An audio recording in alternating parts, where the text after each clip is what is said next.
Hey, welcome back to AI Snacks with Romy and Robbie, the podcast where we take the big, wild, and sometimes terrifying world of artificial intelligence and robotics and make it actually make sense. I'm your host, Anastasia, founder and CEO of AI Edutainment, an AI literacy company.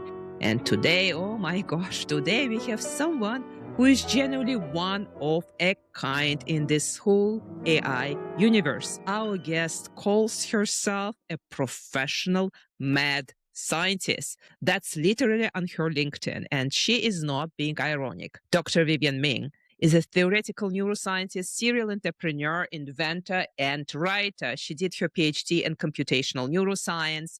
He had a joint appointment at Stanford and UC Berkeley, and has spent the last 2 decades doing something really unusual. She built companies not necessarily to make money, but to solve huge problems, funding the research herself, giving results away for free if she believed in them enough. She has started 13 companies, 13! And she has used AI to help manage her son's type 1 diabetes, to predict bipolar manic episodes weeks before they happened in people suffering from schizophrenia, and to reunite orphaned refugees with their families using facial analysis. So who does that? Her new book is called Robot Proof: When Machines Have All the Answers, Build Better People. And the title kind of says everything. This is not a Fear the Robots books, and it's not an AI will save us all book either. It's a deeply researched,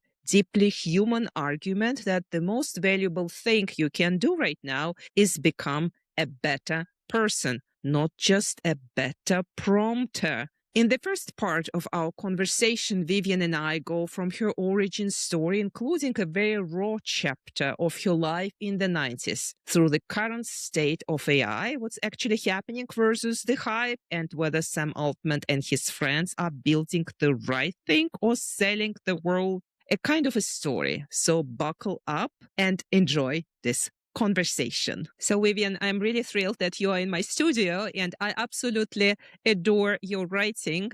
I'm a huge fan. So thank you so much for taking time and be here with us. I am thrilled. I think one of the funnest things I recently discovered was that somehow simultaneously my book was on the top list on Amazon's for computer science, self-help, and psychology and humor, which is my new favorite book category. Fantastic. Absolutely love it.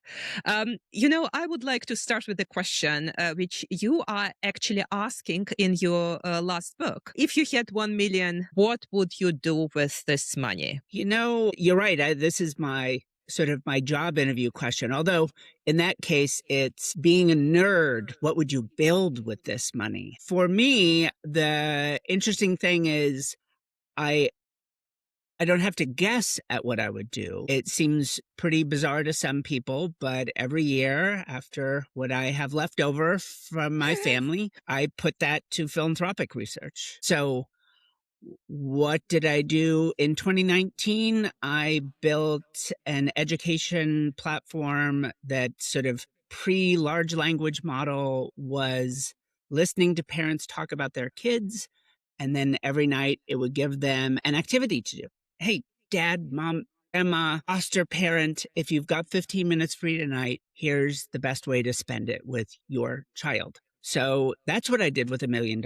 And 2020, I used $1 million to keep all of my employees employed during the pandemic. In years since, I've gotten to work on postpartum depression and perimenopausal depression. By the way, if you've ever been told it's just in your head, our research there shows that we can see it in a blood sample. So it's a very real, at least some versions of it are very real and biological. So these are the answers.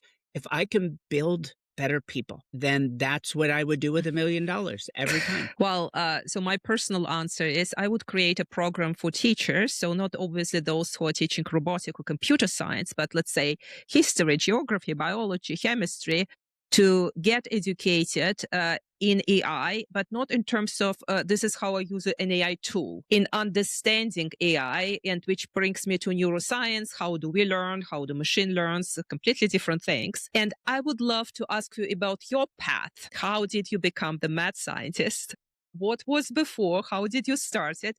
You have such a terrific background. You not only build things, but you have a deep understanding how those technology works, how the brain works. So please tell us your story. Sure. I call myself a professional mad scientist on LinkedIn simply because I don't know what else to call myself notionally.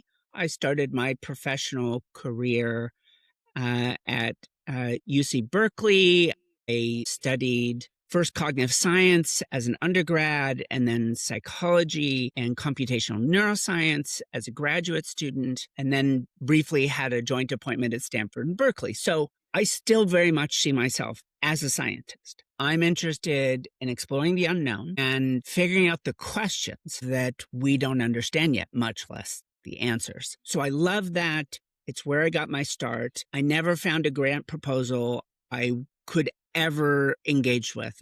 Just it's such a risk-averse space. And being a theoretician, a lot of my work is building models on computers, so I don't really need giant grants. So when my wife and I, she was a professor of education at UC Berkeley, when we had an idea for a project to work on together, and we asked ourselves, is this really an academic experiment or something more? We decided something more, and I started my first tech company where we were building AI for education, some of the original work that led to some of my previous answers. And that really got me hooked.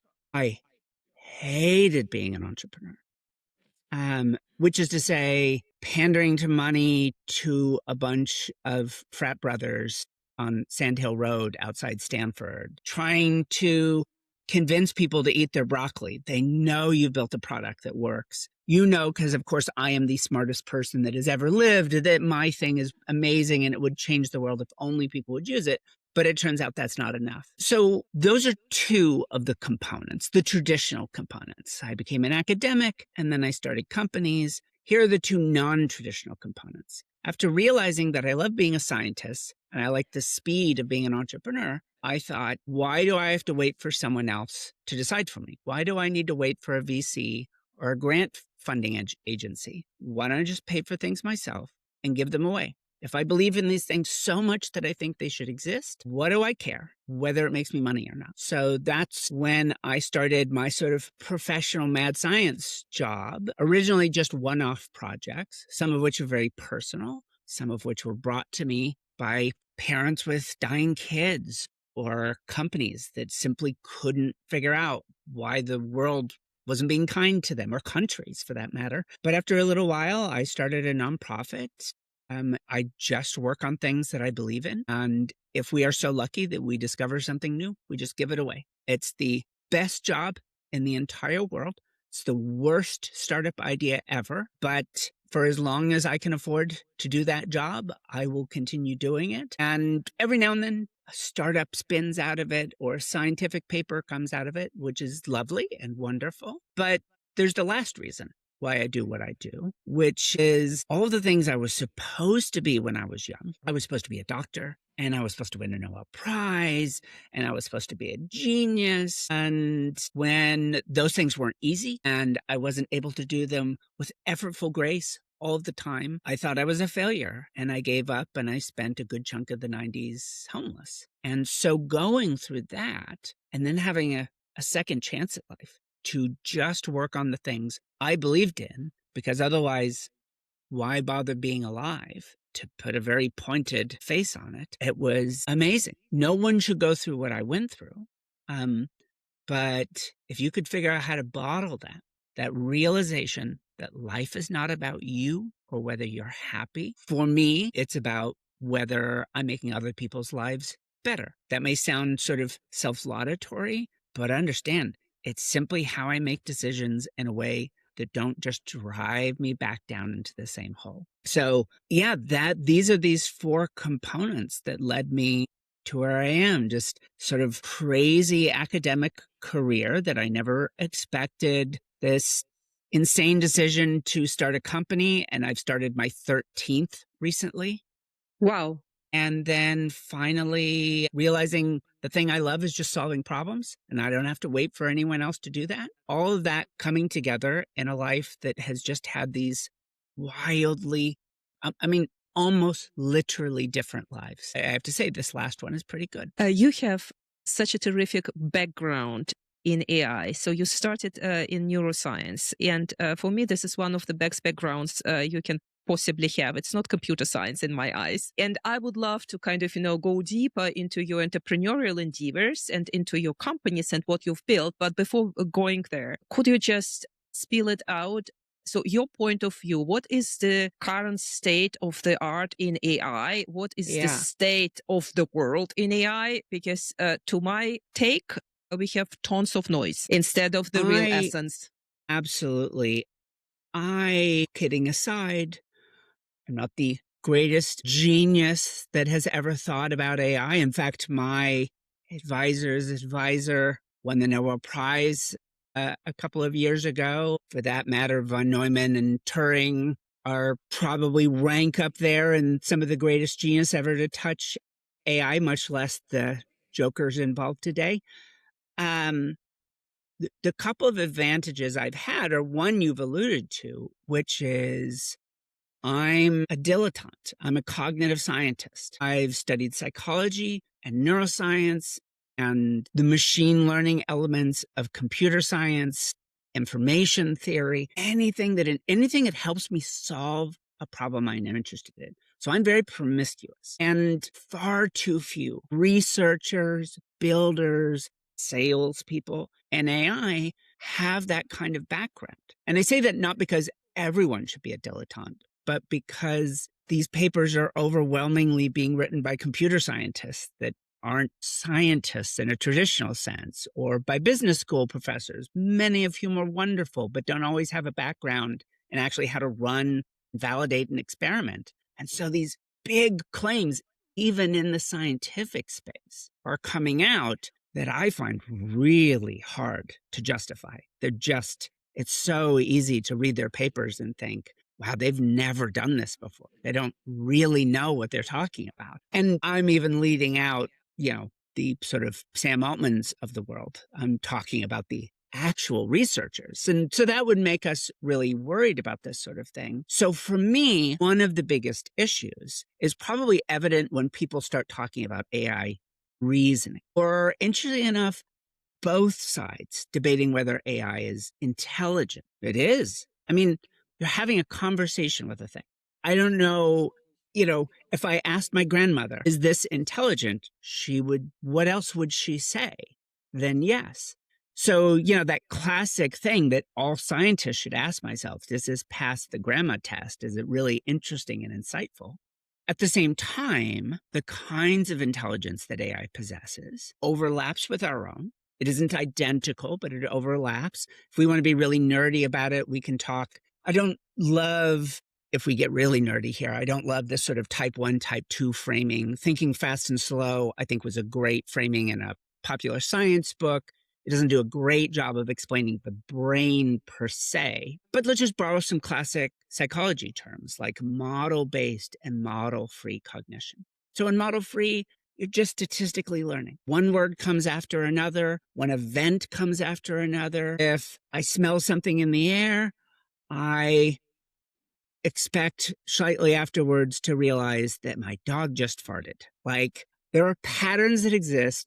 You don't really have to think about them that much. In fact, most of what we humans do is model-free. And that's one of the reasons why talking with an LLM feels so much like you're talking with a person, because the overlap is enormous. I don't think the finely detailed mechanisms are the same. What we do to build a large language model or even a multi-layer agentic model is insightful about what's going on in human cognition, but it's not the same as how it's neurally instantiated for us. So this is me being a deeper nerd here. And its ability to do model-free cognition is superhuman. There is no human that's read even the most minuscule fraction of what these models have consumed and can reproduce on demand. So That is amazing. And again, it's part of what lends this sort of holistic feeling that these are fully intelligent the way we are, that they are reasoning the way we are. Turns out if you stack a model-free learner on top of each other and they're watching each other, that does some really amazing things. But it's not what we're doing. We have these other model-based systems that explain away the world. So when you look at some of the work by people like Jeff Hinton and Jan LeCun and Fei-Fei Li, I'm not totally signed up for the specifics of what they're working on, but this idea of world models that learn models of the world is sort of an embodied call to this idea that we should be building models of the world, that we should know more than just what the next word is, even if that amount is something we ourselves do. And taken to a superhuman level, it can write essays, it can run scientific research, it can do legal analysis. But as we may discuss as we keep our conversation going on here, when you really push on the illusion of full holistic intelligence, as humans have it, quickly disappears. So this is my messy space. Is it intelligent? 100%. Is it intelligent like we are? Absolutely not. And that difference has really caused an enormous amount of legitimate confusion and a lot of slippery space for snake oil salesmen to say, tomorrow it solves every problem. We could stop thinking. And yet this is the biggest danger. And for me, it's always the question of expectations. So people over thousands and thousands of years kind of, formed this notion, how do I trust another person? Or how do I trust maybe an institution? What happens if this person misleads me? But we do not have mechanisms which are kind of biologically pre-wired to adjust our behavior to something which mimics what is quite common in our communication and the way we interact with what. So how do you think about this thing of expectations and trust, and what does form it in today's age of AI? I think there's some really interesting research that even amongst the authors of the papers, I think have missed the most fascinating pieces. If I can remember to hit all of the highlights here, let's start with a study done on an innovation day at Procter & Gamble. So on this day, they brought together a whole bunch of relative strangers, employees of the company, and they came up with new product ideas and then got to pitch them to all of the attendees. Some of them went on to become new products. And the headline research was a single person paired with an AI produced a better or equitable ideas to an entire team of people. Okay, so right away, there's a bit of a misrepresentation. The teams were two people, and it was always an engineer and a marketer.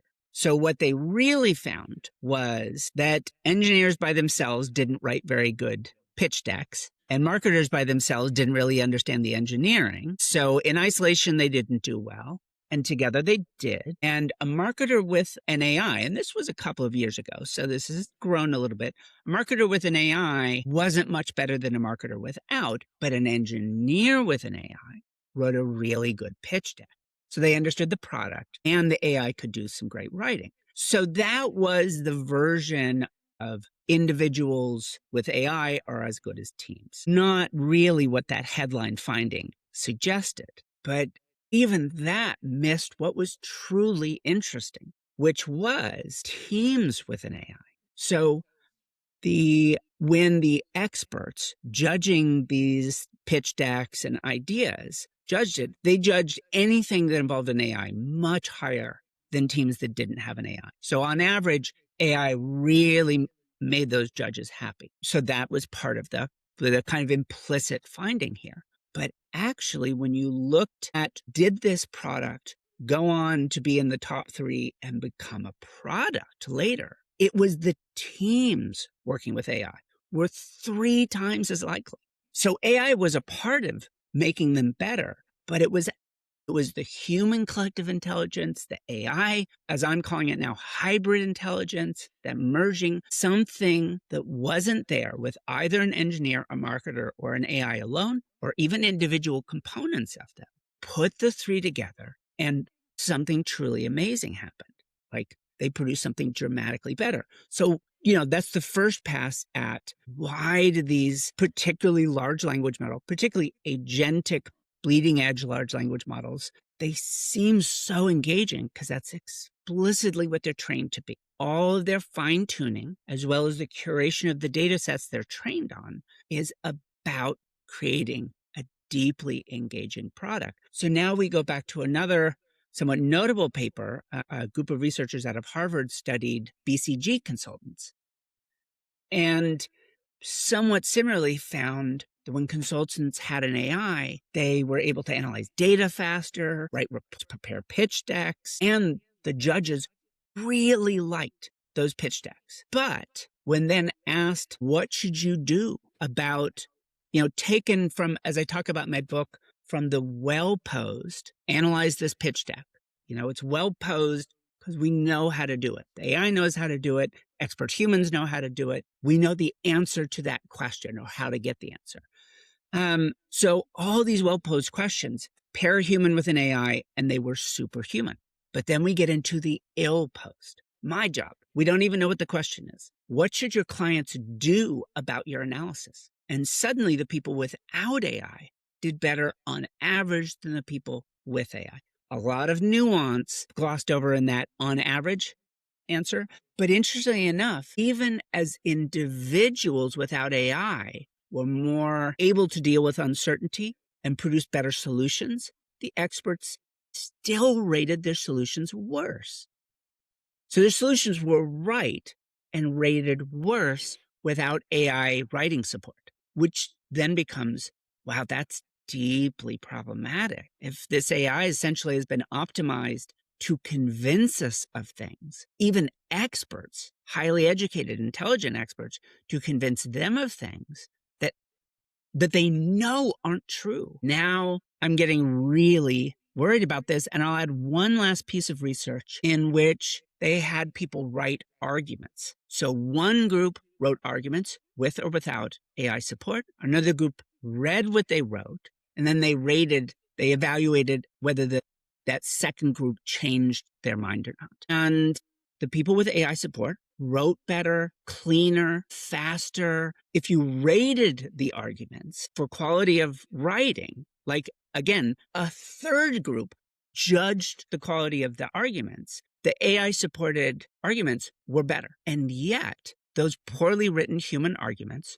were more persuasive. More people changed their mind in response. So all of these are messy and complicated answers because I'm talking about averages. And it turns out some individual humans do amazing work. Some instances of AI-human collaboration are much better or much worse, as my research has shown. So averages sometimes hide really interesting and useful nuance, but simply to understand it doesn't always make us better. And part of our evaluation of better is an illusion created by better punctuation and a little bit more interesting typographic use of bolds. And boy, does it love M dashes, although it does not use them correctly, interestingly enough. No model I've seen uses M dashes correctly, but it really likes using them. So what it tells something is us. Here's my last example. A group out of UCSD. For years, I've heard people say, AI has finally beat the Turing test. And they are universally dead wrong. When you actually look at what they're talking about, no one has run the Turing test. This UCSD group, I think, did a legitimate kind of text-based. So there was an actual human, there was an AI, just as Turing envisioned, text-based interactions, a little different than his slips of paper. The results are compelling, which is at the time that they ran this, I think maybe GPT-4 had just come out or something like that. Their claim was it sort of beat the Turing test. But again, when you look at the data, my argument is humans lost the Turing test because 75% of the time they rated GPT as the human. They judged it as the human. Well, and in a perfect Turing test, you'd be 50-50. You wouldn't know. The crazy thing is human beings thought the AI was the human the vast majority of the time, which means, again, it's hacking into weird biases we've developed about what is intelligence and what is good writing, what is convincing. So a lot of this, I think, needs something that we talk about in psychology a lot, which is a lot of validity research. When we run these experiments, is it producing what we think it's producing? That common language usage of this is the best essay or this is well written, or is it doing something genuinely different because it is a different kind of intelligence? And in most of these experiments, essentially, I would say there's a profound lack of validity. And we're missing, disturbs me the most is we're missing truly interesting things, amazing AI capabilities and weaknesses and we're getting misled into thinking it's like us, but a super genius, rather than it's something different that is both more and less than we are. I'm hearing a couple of things here. So first of all, AI and fantastic domain experts can produce fantastic things because, of course, domain expert would spot, for example, hallucinations, or they would be very precise in really nailing this question. And AI can give good answers. But I'm hearing as well, and this is, by the way, what is very much on my mind. Has ever an AI helped to identify a completely novel thing? Kind of, unseen, something tremendously eye-opening. And I mean really eye-opening because, of course, so I am not an architect. And if I am now in a conversation with a group of architects and maybe they wonder not, but I would because I am simply not from this domain. Another thing I'm hearing, and let's say we are all preoccupied with food and nutrition. AI seems to be like this sugar in highly processed food, which makes people addictive. And we aren't noticing the sugar because it might be kind of, dish, but still, the addiction is coming from this substance. And I'm wondering what it does long-term or even mid-term to our cognition and to our median intelligence. And I am very, very worried about this one. And the third thing, because, LLMs, we are running out of, let's say, real life data. AI produces synthetics, which is amplifying itself, which is amplifying the median, which is more sugar, more the same, more of the same answers to the same questions. What will happen to us if we are in this environment? And how do we come from the addiction and actually start really to be very conscious in here we use it, here we don't, because our expectations are very precise and we are very self-aware. And don't let the thing govern our decisions, maybe our professional and personal lives. So I don't know whether it makes sense to you, what I'm just kind of, trying to distill. All of it makes sense. It's just, I think you may have even covered 4 separate things, and how I'm going to remember how to discuss all of them at the same time. We can clearly spend a lot of time, since I have a big new research paper coming out on the question of hybrid intelligence and its effects on cognition, positive and negative. We could spend our entire 90 minutes just talking about that. Let me come back to one other point you were making, though, about innovation, and just acknowledge 2 areas in which modern AI is superhuman in innovation tasks. And again, this is different than the way humans are intelligent. And that's great, right? In a sense, this is wonderful. It makes us very complementary. So these 2 ways kind of reflect different underlying machine learning models. So one is reinforcement learning, and the Nobel Prize for AlphaFold is a good example. I think it was inappropriate for that to go to a person or 2 people. So let's just say it went to AlphaFold and the whole DeepMind team. Even when you were looking pre-LLM at what reinforcement learning models were doing, when they were winning at Go and they were winning at like first-person shooter games in teams, like that was amazing. People have forgotten all about that work now that LLMs have captured everyone's imagination. But the fact that these agents could be trained to play, like 5 agents could be trained to play a game together and could actively beat humans. And part of what made them great wasn't that they were, again, superhumanly intelligent, But what made them great was in one night, they could accumulate, I think one statement was the equivalent of 187 years of human gameplay experience. And because they didn't care whether they won or lose, because I hate to break it to you, AI doesn't care about any of that stuff. Maybe someday, not today, not any of these models, it would explore things that humans would never have bothered exploring. And frequently what they would do to beat the human players is discover actual bugs in the game. It turns out if I stand atop this specific wall and push off, the wall itself would move, which is physically impossible. So why would any human try this? But these models don't know anything. You know, my general line is AI knows everything, but it understands nothing. So it doesn't care that this is breaking physics or it's ruining the game. It wins. So it learns these amazing strategies. And arguably that's what AlphaFold does, is it doesn't care about right or wrong. It doesn't care about the physics beyond the constraints that were put into the game that it learned how to play, which is fold proteins. So it simply discovers every possible physical configuration of proteins. Do these actually exist? It doesn't know. Are these commercially interesting or medically interesting? Doesn't know, doesn't care. So that's one area. The speed at which it could do brute force discovery presents a kind of innovation space that humans don't typically explore, which is to say, truly novel, but not driven per se by any intuition.